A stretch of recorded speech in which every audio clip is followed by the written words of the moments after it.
everyone. Welcome to our Artist and Activist Chat hosted by the Opportunity Agenda. We'll give everyone a few minutes for the room to fill, but in the meantime, what's up, PJ and Victoria? How are y'all doing? Doing really well. Thanks for having me. Yeah, thanks Porshéa and TOA for hosting this. I'm excited to be on it with you, Porshéa, and PJ. We're excited to have y'all, and thank you so much for being here. At TOA, we love good stories. So while people are joining the live stream, it would be great if y'all could share what you're reading, watching, or listening to that's like been inspiring lately. Yeah, I'll go first. I mean, I have been watching a show called Phantasmas by Julio Torres on the Max or HBO Max. I love this show. I think, when we think about things like democracy, social justice, we also have to do a little bit of world building and thinking about, envisioning different kinds of worlds and the reality we want to see. And I think this show is a really fun way to kind of do that. And I'm a huge fan of his work. I'm rereading On Tyranny. If any of you have not read this before, 20 Lessons from the 20th Century by Timothy Snyder, which is very much questioning about how authoritarian regimes and fascism kind of come into play, and thinking about how we're facing a historic election and thinking about what's happening around the world. So I'm reading that. And I'm listening to a lot of interesting enough, Filipino Canadian and Filipinx Canadian music right now from like a rapper hip hop artist named Kimmortal in Vancouver. I'm listening a lot to a group called Pentayo, which is a women's Filipinx group in Toronto. So just kind of exploring a lot of different art forms right now. Yeah, so I have a toddler at my house, and I have books just kind of like all over the house. And we've just been so blessed to have like aunties and big sis and uncles in our community that have just blessed us with a number of like Asian American authored books or illustrated by Asian American authors. So I have like books everywhere. I'm in a spare bedroom and I have these books in the room, and I love these because growing up I didn't have any of these books that had AAPI faces in them. So I'm reading them to my 2.5-year-old, and I'm like, there are some things in history and through A through Z books that I'm now learning as an adult, right? Because you just don't always get this history lessons or like, stories of, influential AAPI folks or ANHPI folks in school. So I'm a little jealous that she has all of these books like kind of at arm's length and spewed all over our house. And so that's what I've been following now. I have this little obsession now of like every time I go out to a bookstore, like what books are available in different communities, different cultures that I can get. And as we're celebrating like, Heritage Months, like how am I incorporating that in with her? And it's just all these things I just didn't have growing up, right? So that's what I've been, kind of following right now. Thanks so much for sharing. Yeah, speaking of Asian authors, I'm currently reading Every Rising Sun by Jamila Ahmed. It's like a retelling of Shahrazad's tale, and that's been really interesting to like. I love like now that we're in a place where we're getting to see like retellings from those cultures who are actually being represented and not like the whitewashed version. Like it's like, okay, like I'm getting a little bit of Aladdin, a little bit of that, but actually from like the roots of the story where they originated, and that's really cool to me. How about everyone watching? If y'all have a film or book or podcast, please feel free to share it in the chat. Okay, we have Karen with The Unseen Truth, When Race Changed Sight in America. I've not read that one. I think I've heard of it though. In Love Against the World, Against the Loveless World. Oh, that sounds like a cool book. I love book recommendations. I will be coming back for these recommendations later. Okay. I feel like we had enough time maybe to get everyone to fill the room. I do want to remind everyone that during the discussion, we will be utilizing the chat. So please put your comments there. We will be popping them up as you just saw. And without further ado, I want to thank everyone in the audience and you again, PJ and Victoria, for being here. We're here to talk today about storytelling for democracy. And we're grateful that both PJ, who is a Texas-based filmmaker, and Victoria, a community organizer in Georgia and a member of our Beyond Democracy cohort, which I might have a little bit to do with, is sharing their time and brilliance with us today. For those who don't know, I'm Porshéa Patterson-Hurst, research manager at the Opportunity Agenda. I am the actual lead for the Beyond Democracy project, and we pulled together that cohort based on the research and stuff that we've done. So I'm very proud and excited about talking about that with everyone today. If you're new to the Opportunity's work in general, please be sure to subscribe and follow us on Instagram and TikTok and YouTube. On each of those outlets, we are at Op Agenda.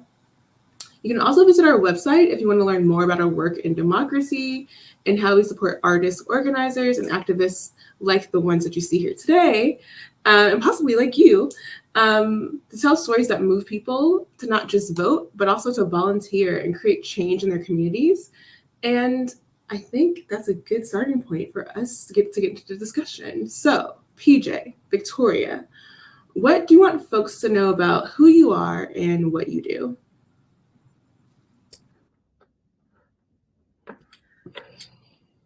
Yeah, thank you. Thank you, Porshéa. Thank you, TOA, for hosting this. And I am just, just so excited to be on a call where we can kind of talk about a little bit about who we are, but some of the projects that we're working on. Maybe I'll just start with saying, I'm just a proud Asian American woman, a Vietnamese American woman. I'm a new mom. I have a toddler.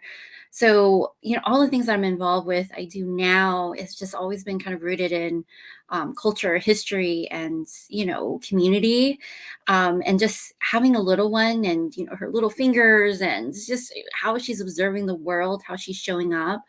I think everything that I do now has, everything had purpose, but even more of a purpose, in building spaces that she can show up as is, without being questioned if she's American enough, or does she belong, or questioning her existence, right?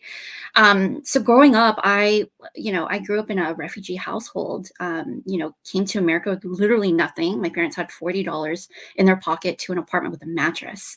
So everything was hard, right? The ability to speak English, to kind of connect with all the things that existed here in America, and building out a dream and, a future for us kids. It was just difficult for my family. And so I spent a good bit of like 20 past years just working in nonprofits and working with people who get it, right? And finding places that get that work and that want to fund, support, and build out things, to make it easy for new Americans to exist and to thrive here in the United States. And all of that just built, right? And it was really in 2021, March 16th, the spa shooting, that really just kind of settled a lot of these fears and anxiety and wants and dreams for me, in my work, of just a stressful and fearful and scary time for a lot of Asian American community members across the United States, when the rise of hate and violence was happening in our communities.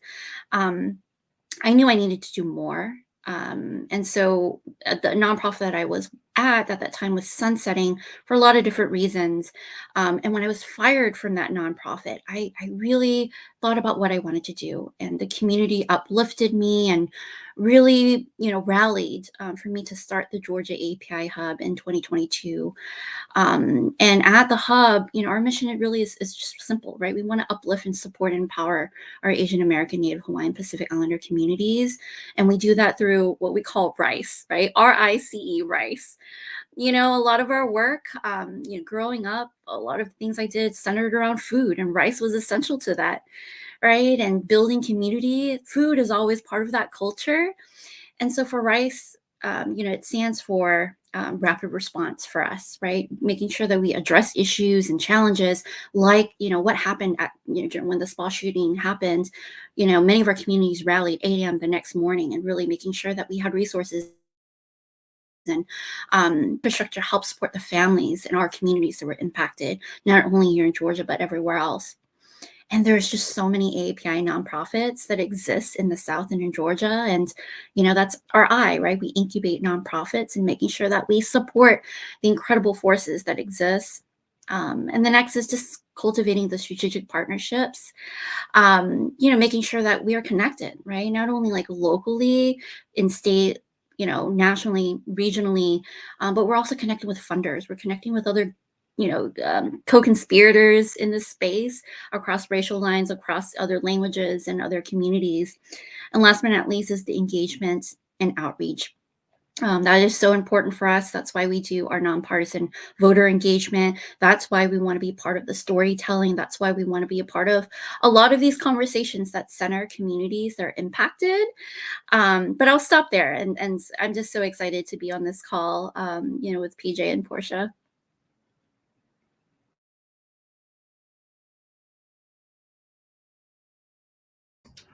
Yeah, so my name is PJ Raval. My pronouns are he, they. I am a documentary filmmaker. And kind of a little bit of my background really starts, like many children of immigrants, it kind of starts with my parents' immigration story. So my parents come from the Philippines. They both immigrated to the United States separately. I believe it was under the Immigration Act of 1965 when the US started allowing certain people to immigrate from different countries, thinking about education and young working professionals. So I was born here in the United States. I was actually raised in a very small, white, conservative, very religious community in Central California. So I know a lot of people think when they think of California, they think of this really liberal bastion, but realistically, there are pockets of California that are very conservative, and I grew up in one of them that was also a very deeply agricultural community. And needless to say, there wasn't a whole lot of people who look like me. I didn't really know any other Filipino Americans growing up as a kid other than my family, and it wasn't until much later that I think I really understood of what kind of isolating experience this was. Especially as someone who identifies as queer and was kind of coming into their queerness also alongside all of this. And the reason I name that is because as a filmmaker, I think so much of what I'm interested in doing is thinking about my personal experience growing up in that isolated community, and thinking about that experience and how to kind of share that and navigate through the world thinking that way. With that kind of lived experience and thinking about the kind of stories that I wish to share, right?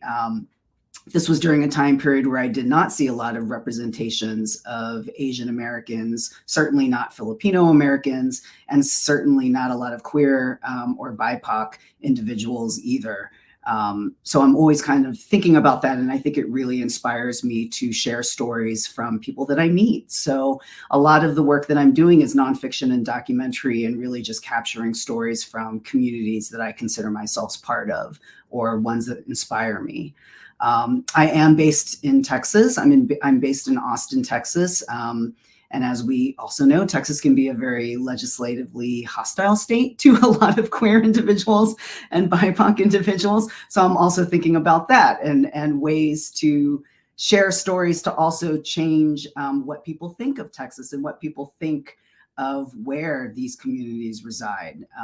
So I'm always wanting to kind of challenge the narrative that's kind of placed out there and use my storytelling abilities and also whatever platforms I have available to also share some of the amazing, lived experiences and work of people that I'm meeting every day. That sounds so aligned to what we're going to get into next, which is talking about setting and how important it is to how we understand the world around us. Talking about the South as you left off and how you both really talked about, emphasized how where you are and where you grew up is a part of the work and how you think. The South is talked about a lot in our democracy, but the history of the region and the people is more complex than we hear when we think about the news or TV. And I know this from growing up in Tennessee, and knowing that there are people who are very pro all this very liberal ideas from healthcare to anti-book bans, but also knowing that the squeaky wheel gets the grease, right? And so that's what sadly we see a lot portrayed for Tennessee especially. So I want to kind of get into what you think what setting had to do as a role in the work that we're going to talk about today. And PJ, you're documentary feature on Netflix, which is Who We Become, was filmed in Texas during the 2020 election and features 3 Filipino American women. What were they wrestling with heading into that election? Yeah, thank you for that. So yeah, my documentary is called Who We Become, and it does follow 3 individuals. And really, the documentary also becomes a little bit of a time capsule of this really turbulent time period in history. And the beginning of the film starts with our first protagonist named Lauren, who is graduating from the University of Texas at Austin as the world is kind of shutting down and this emerging COVID-19 pandemic is emerging as well. And so because of that, there's this interesting moment where Lauren is graduating and expected to kind of enter this world where the world is completely thrown into uncertainty, and it really becomes this moment of communication. And her family does come from the Philippines. Her parents are born and raised there, so it really becomes this idea of looking at communication between intergenerational, but also across cultural differences as well. And just even a younger generation's thoughts maybe around civic engagement and just kind of expression using platforms such as social media. And then our second story follows Monica, who, when she tells her parents that she's thinking of attending a Black Lives Matter peaceful protest, they encourage her to stay home and pray and tell her to not get involved. It's not a good idea. And that kind of sets Monica on this path of really understanding that her coming into her political consciousness and really understanding who she is and in terms of what she values and the way that she wants to live her life might look very different from her family and her parents. And then the third storyline takes place in Houston, and that features Jenna Maravilla, who is a longtime nurse and had transitioned into becoming a community activist. And when COVID hit, started really questioning whether or not she had made the right life choices, thinking about leaving the healthcare profession and moving into cultural organizing, and then really coming into terms with the importance of community organizing and the work that she was doing and how we contribute. And the reason it was important for me to look at Texas, since we're thinking about place, is because I think Texas, for a lot of people in thinking about narratives, they just think, they don't think of minority groups, marginalized communities, certainly not Asian Americans and Filipino Americans. And living here, I can tell you that just some of the facts are that Asian Americans are the fastest growing minority group throughout the whole state of Texas. Maybe I need to remind people that also within the state of Texas, we have cities such as Dallas, Austin, Houston, San Antonio, which now I think all of them are all in the top 10 largest cities in the United States. So we're talking about a huge cross section of people with an incredible amount of potential also, if we can reach these people and start sharing stories that they identify with, that they reflect with, start capturing their stories and presenting them to the world. And so for me, making this film really becomes location specific. Thanks, PJ. Tossing it over to Victoria, you've been organizing in Georgia for years and you have faced so many different challenges. Could you talk about what you have faced mobilizing AA and HPI communities to vote and or to get involved in between elections? Yeah, thanks, Porshéa, for that question. And I think oftentimes people, when they think of Georgia, and they meet me maybe somewhere else in the country at a conference, the first thing people think about is, they'll ask, there are Asian American, Native Hawaiian, Pacific Islanders, or ANHPI communities in Georgia, right? And there's like this big question mark, right, of like confusion sometimes. Yes, we exist here and we're growing, right, in the state of Georgia, but not only in Georgia, but in the South, Southeast. It's always funny to see people's kind of reactions of like the ethnic enclaves that exist here in the South or in Georgia. And people are always surprised to hear like we're like 610,000 people strong, right? And there are certain cities where 1 in 4 people are ANHPI. So you're driving down the street and you look at 4 people, most likely one of them are going to be Asian American, right? 25%, which is like unheard of, right? Because people only think of what you think of California, maybe New York, maybe Chicago, or some parts of Texas, right? But you don't think that there's a big ANHPI community in Georgia. And what's also crazy is that in Georgia, we had at some point the largest Asian American, Native Hawaiian, Pacific Islander legislative caucus. So people who are elected, we had 11, and we were like the biggest one outside or in the continental U.S. outside of Hawaii. So I heard California did take the, the reins, the crown now for the large number of API caucus. But again, people don't expect that from Georgia. People running for office, right? And then you started hearing like ANHPI community hitting the news, right? In 2020, 2022, 21, during our election runoffs with US senators, right? And, calling the ANHPI community, the margin of victory, right? Like sit with that, right? That is incredible for a lot of people, because again, they don't think that the ANHPI community exists in the South and in places like Georgia.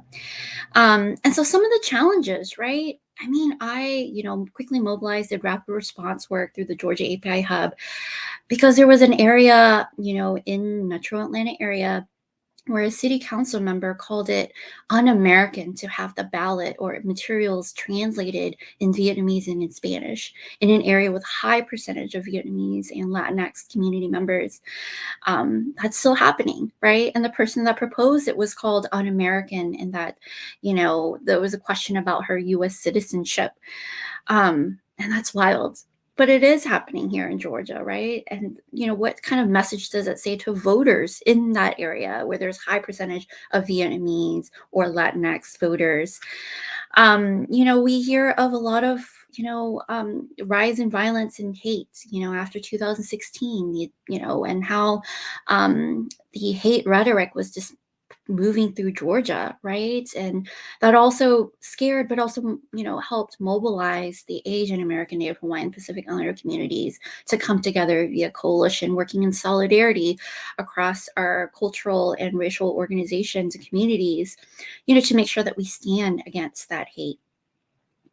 But our communities are so diverse, right? We come from so many languages, 100 plus, so many cultures, backgrounds, religious upbringing, that sometimes it's hard to kind of, think of it as, there's no one size fits all, right? For our communities, there's not that one Asian American Pacific Islander person that's going to represent all and everybody in our communities. And so sometimes that happens, right? There's this this misunderstanding of our communities, or misperceptions, or there's microaggression that happens. And there's conversations of how our communities are constantly we're called the perpetual foreigner, the piece about perpetual foreigners, where you could be here in the United States and like fourth and fifth generation in the United States, but because of the way you look, or maybe an accent that you carry, you're automatically assumed to be foreign born.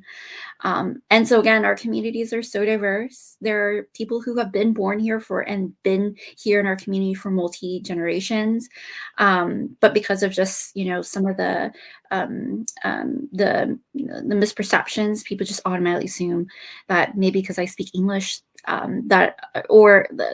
speak English very well, and they just assume that I'm foreign born, that, they wouldn't ask me if I was born in the United States or where, and they'll just assume that I was born somewhere else.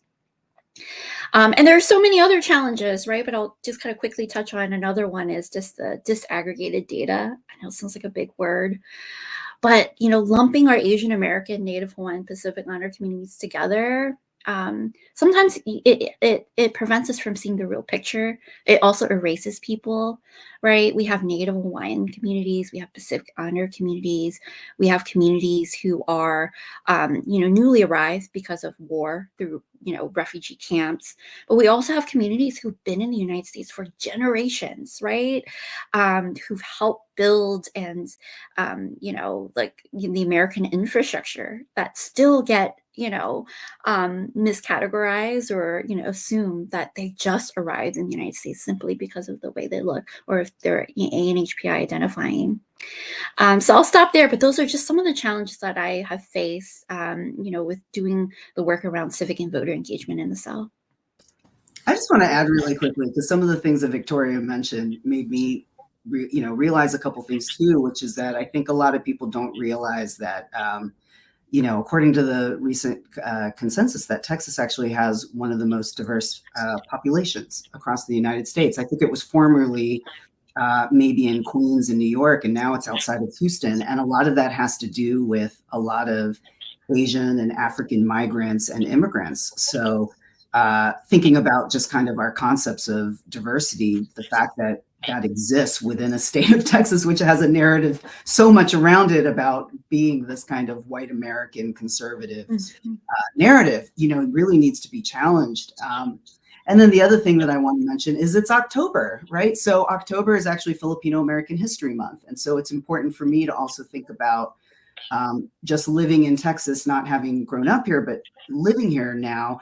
I have kind of learned about how a lot of Filipino Americans have come to Texas, and just thinking a lot about how a lot of people immigrated here working in healthcare industries because they were working in border areas and hospitals where they were heavily under-resourced in terms of healthcare professionals, and Filipino Americans really coming in there and providing a labor force and a workforce in areas that were really needing the support. So thinking about that also just in terms of like the history of Texas and some of the work and whose backs it maybe rests upon.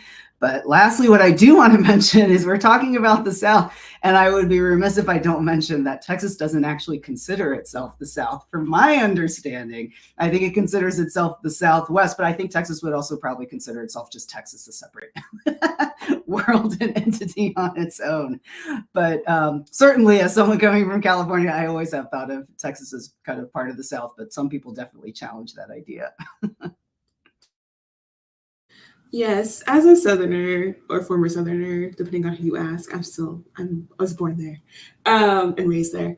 I think that it's funny that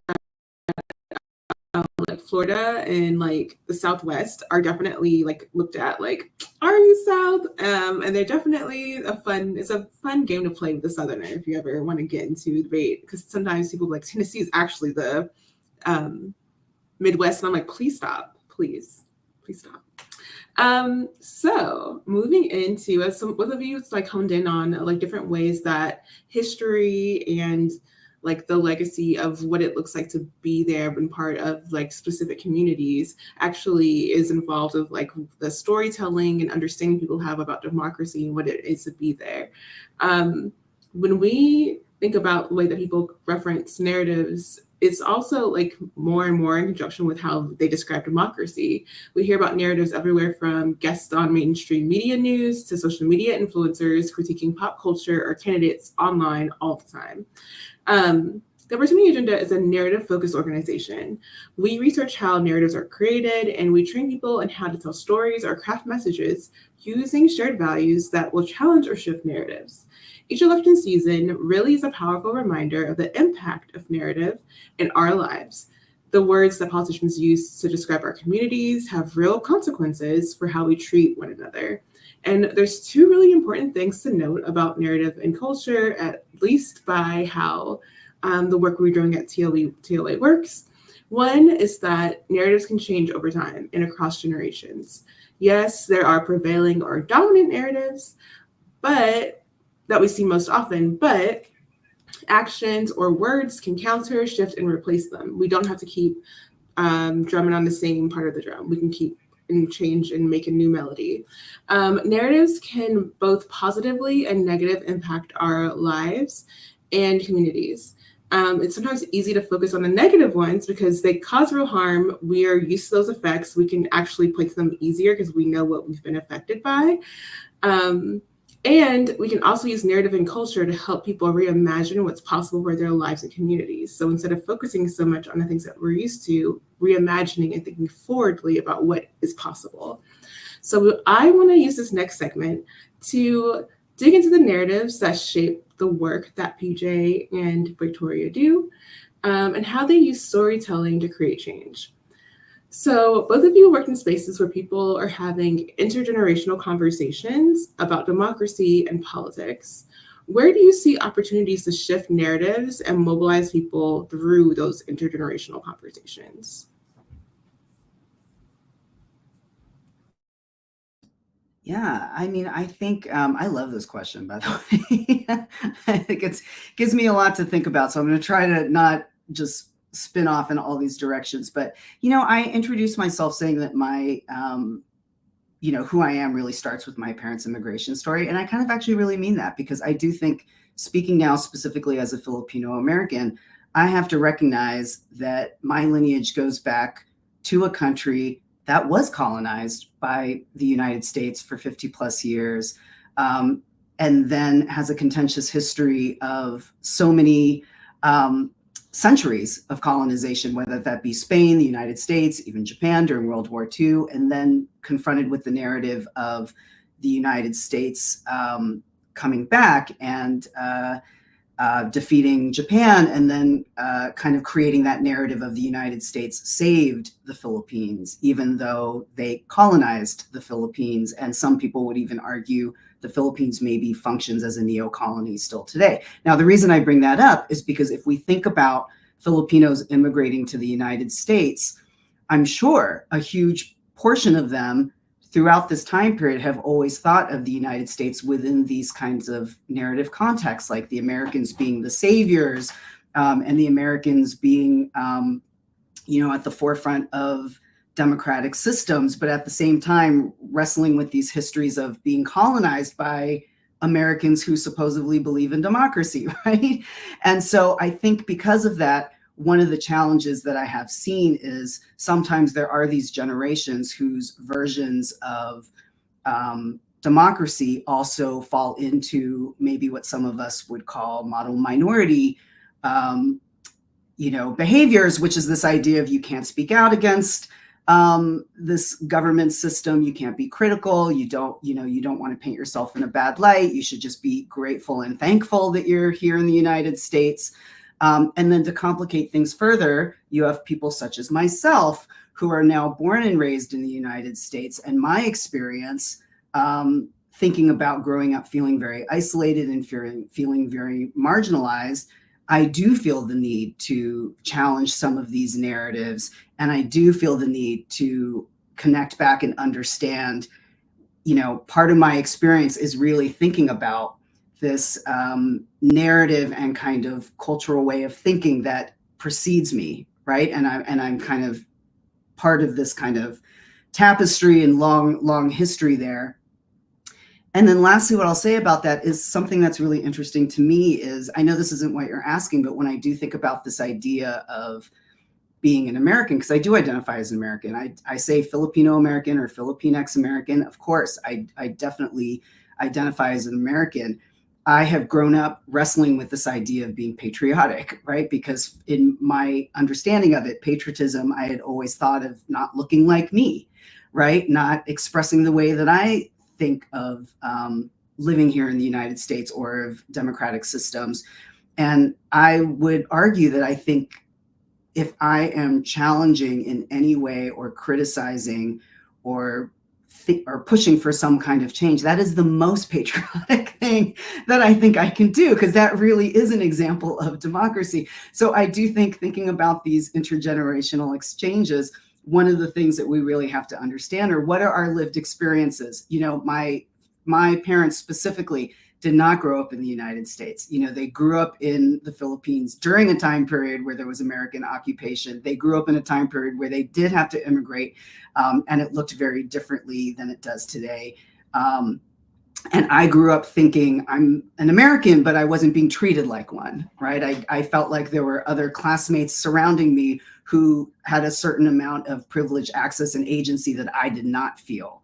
And now as an adult, kind of unpacking that and thinking about what can I do about that, for me, that taps into my ability as a storyteller, as a filmmaker, to think about what kind of films I want to create and think about what kind of stories I want to share.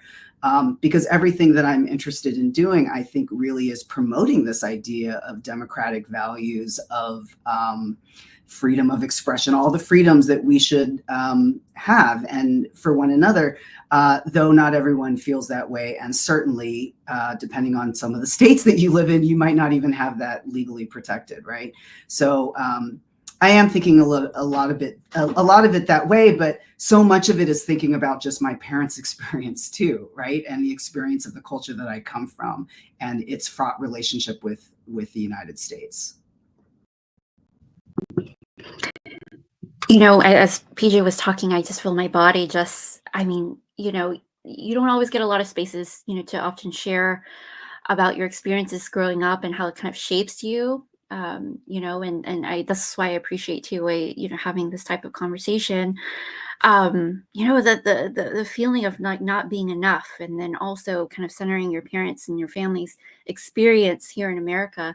I mean, that hits so deeply, right? And I think about all the families that I've you know had a chance to interact with through community conversations or you know through listening sessions, and you know I hear stories of you know some community members coming to America, calling America their first and only home that they've ever felt, because they've been moved around through war. They've never had a place to call home, and America was their first and only home, right? And then how they interact with the you know the process of you know of civic engagement and voter engagement.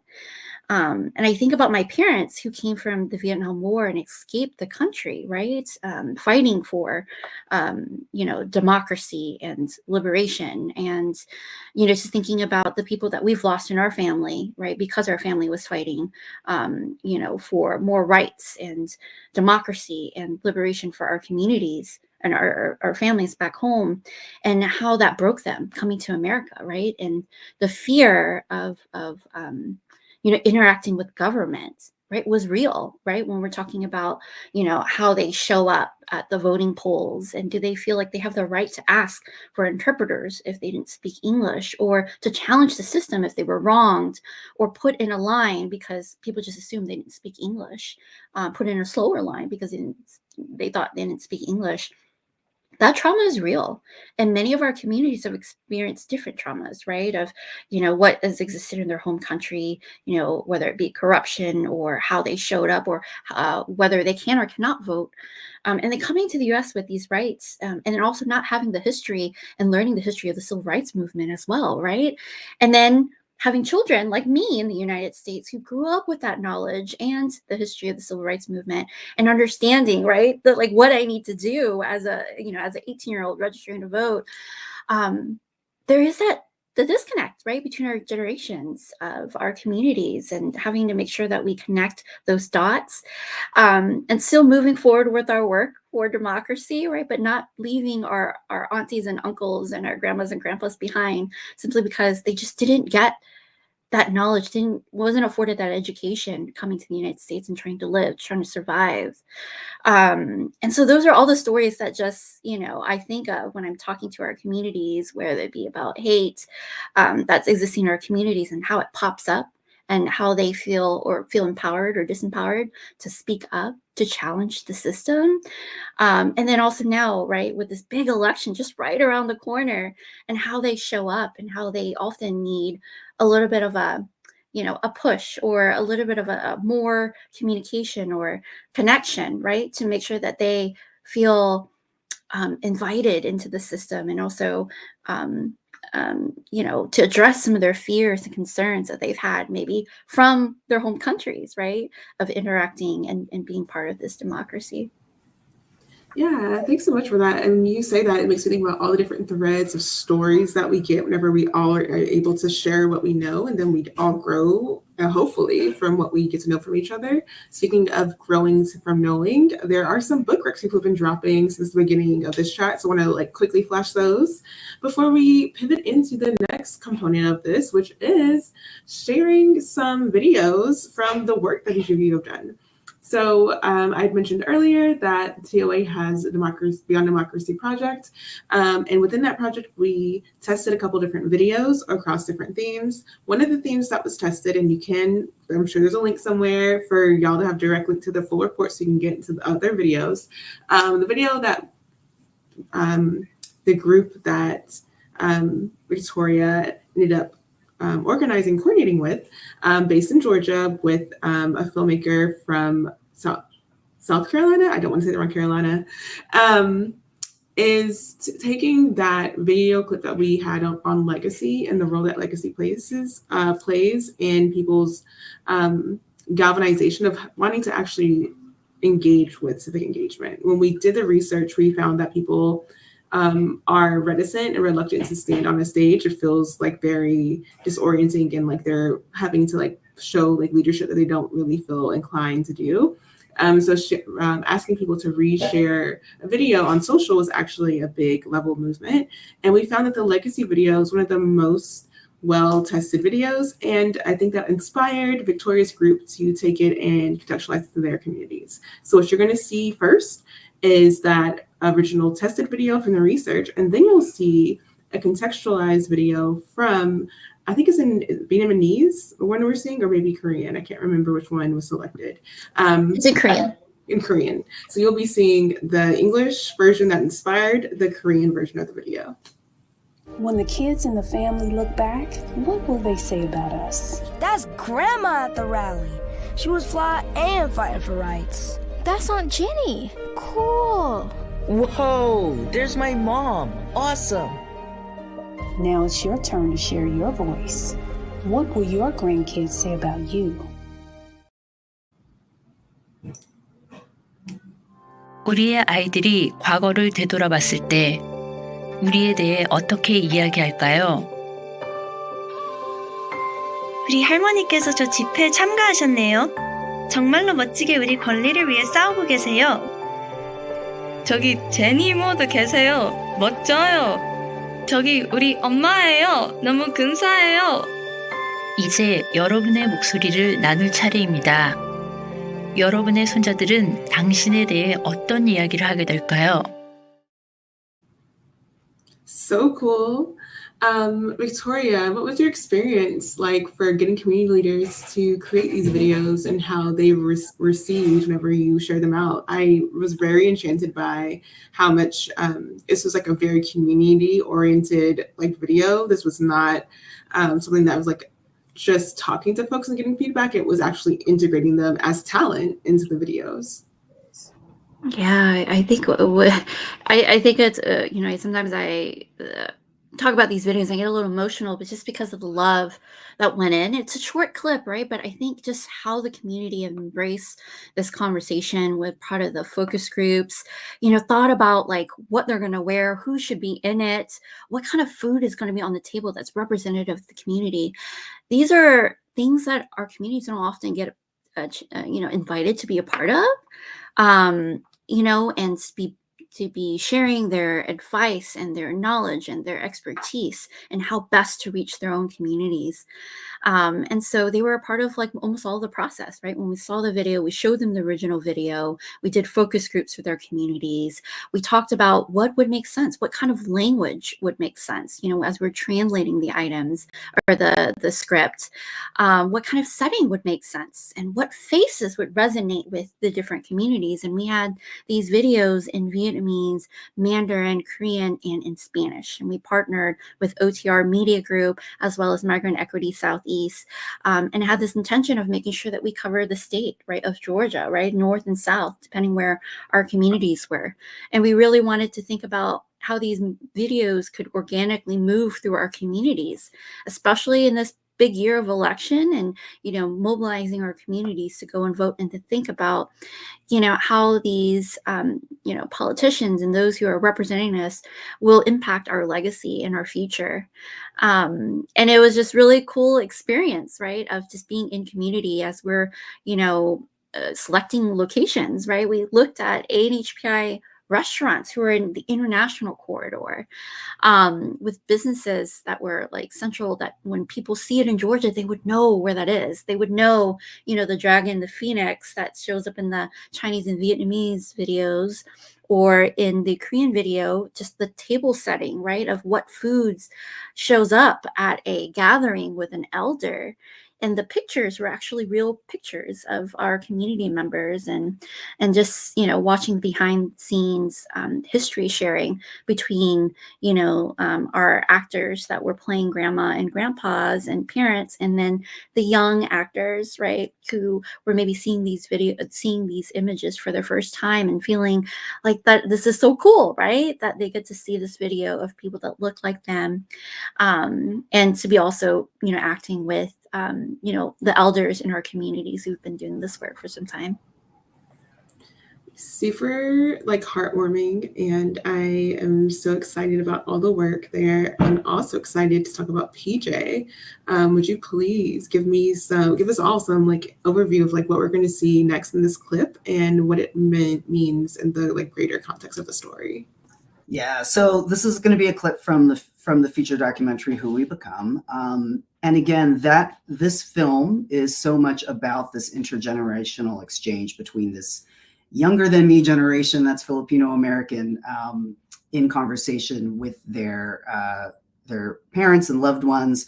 And so much of why I wanted to create this, or why I wanted to make this film, was when I was looking at the Filipino American community, specifically here in Texas too, I was seeing this younger generation that was very outspoken on social media and thinking, you know, about speaking their values and how they want to live their lives, but then this hesitation to express that to very close to loved ones. And a lot of that has to do with just unpacking some of our cultural experiences. You don't want to disrespect your family. You don't want to appear that you're not being kind and nice to your parents, for instance. That's so ingrained in our kind of culture of respect.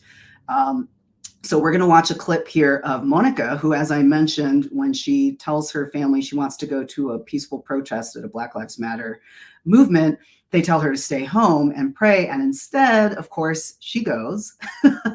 And this is the conversation that also happens afterwards. So we can take a look. By the Austin Justice Coalition. Justice and peace! Justice and peace! Justice and peace! Justice and peace!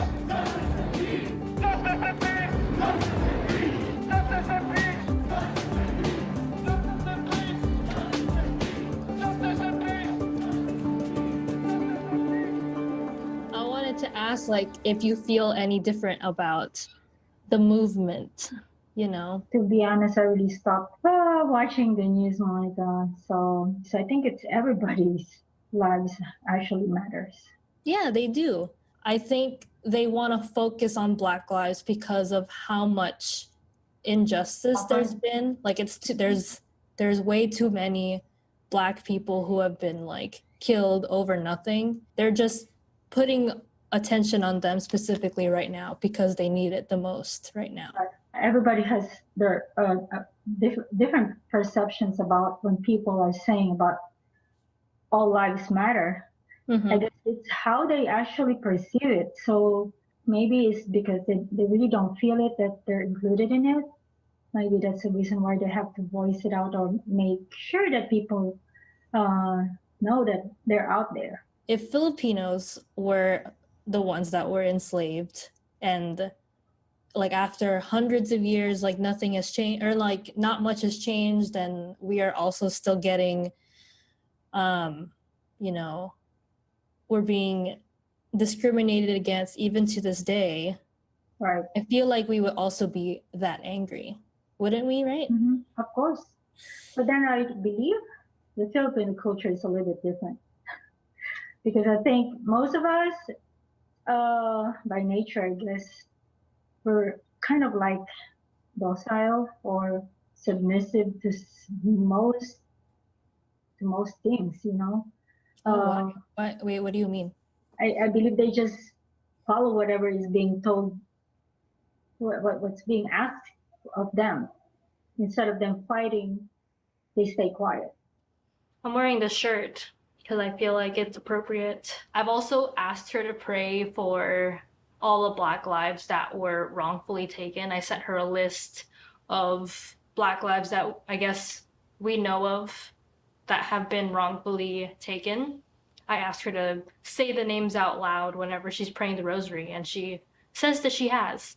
And I know a lot of people don't believe that prayer does anything, but my mom is a devout Catholic. So if she believes in the power of prayer, then I'm trying to relate to her in her field.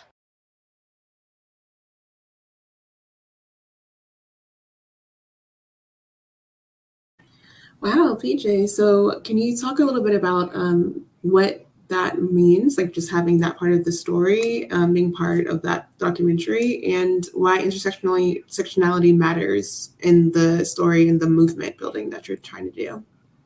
Yeah, so much of this film rests upon a term called kapwa, which is a Tagalog phrase and frankly does not quite translate into English. But what it refers to is this idea of this concept of like an unbreakable bond between Filipinos. So whether we're separated by an ocean, a generation, gender, whatever, there's something that really kind of connects us. And I think for those growing up in the United States, we might take that concept and extend it to this idea of allyship and solidarity, like, yes, as someone who's Asian American, Filipino American, I struggle with my own, lived experience and social issues and things, but I certainly can understand and recognize what others do too. And I think so much of this film is thinking about how we build those bridges. And in order to really think about this idea of unifying and also pushing for some kind of social change, I think a lot of it also has to happen in the smaller spaces, in the private spaces, at the dinner table, with close loved ones. And here we have an example where Monica is thinking very differently from her mother, but she's finding that maybe, for lack of a better word, bravery and confidence, and ultimately love to be able to express that to her mother. And for me, the film really becomes about this idea of love for one another. And that's what allows you to recognize that you might have differences. How do we communicate this to one another and still be authentic and truthful with the way that we think and feel, and not feel like the other person is going to take offense from it?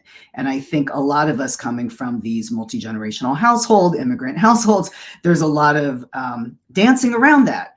And so for me, this is a great example of seeing someone do that. And I think there's a real optimism and hope there that Monica has. I think she recognizes she might not change her mother's opinion, and maybe that's not the goal. Maybe the goal is to get her mother to understand her own opinion, right? Or her, Monica's opinion. And I think that's the point.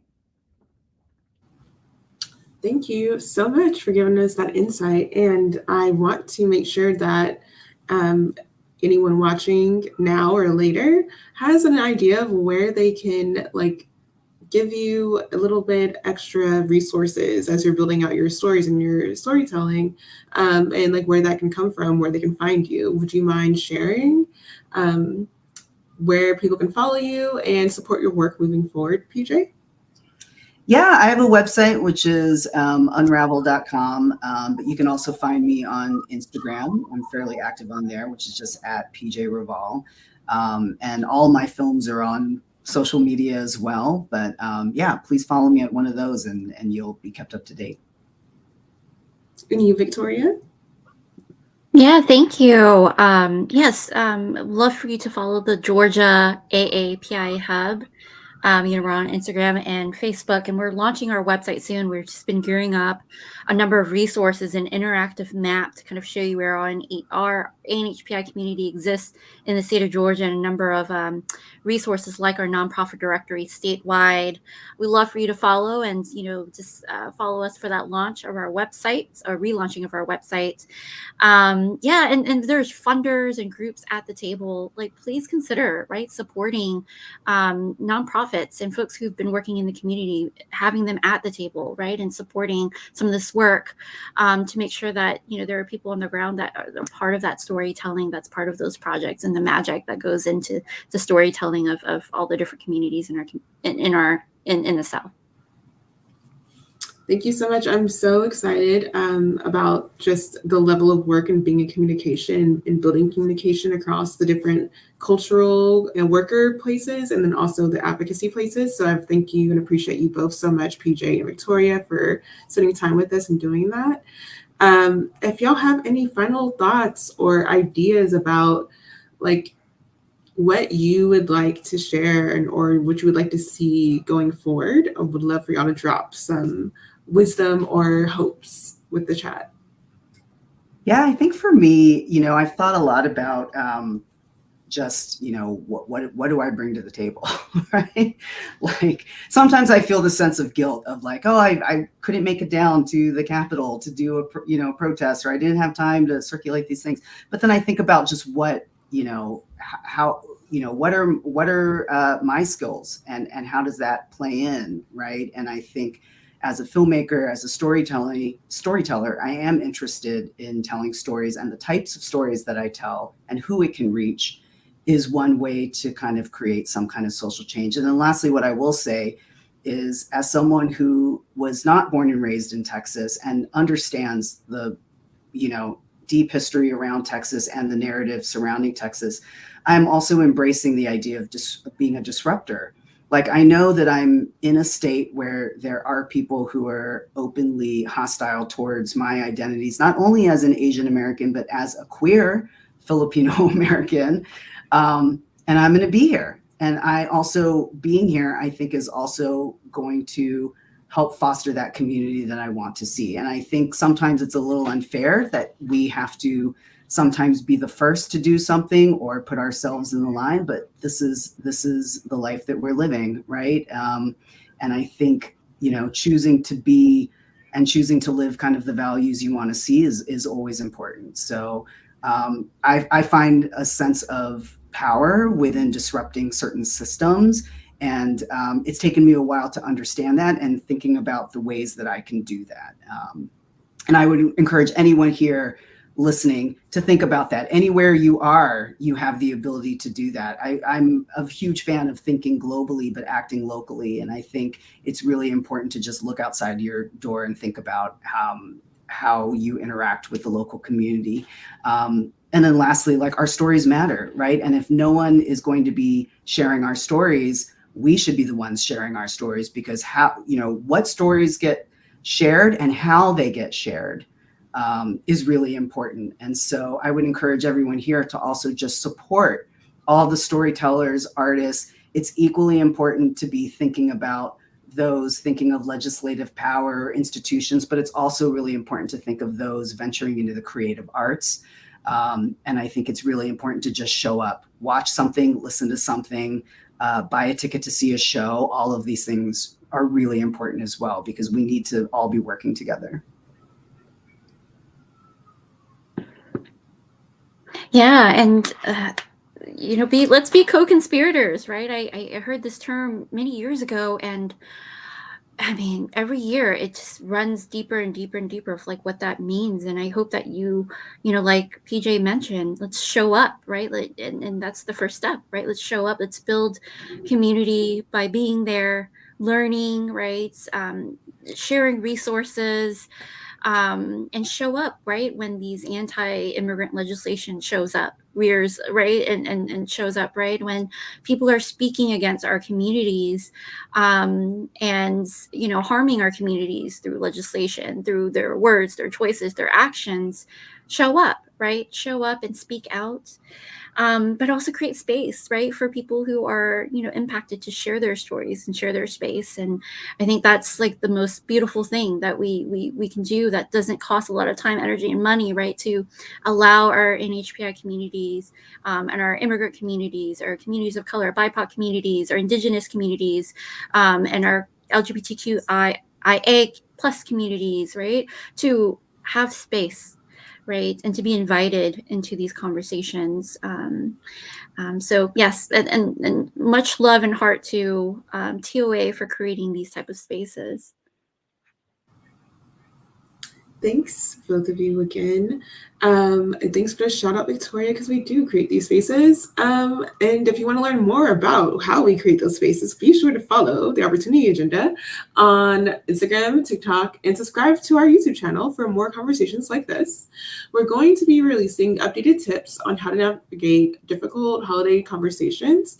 And you can find those when you visit our website and subscribe to our email updates so that when we release new resources and tools, you can see them and make your voice heard. Be sure to go vote on November 5th and then join us between elections to continue building a democracy that works for all of us. Bye.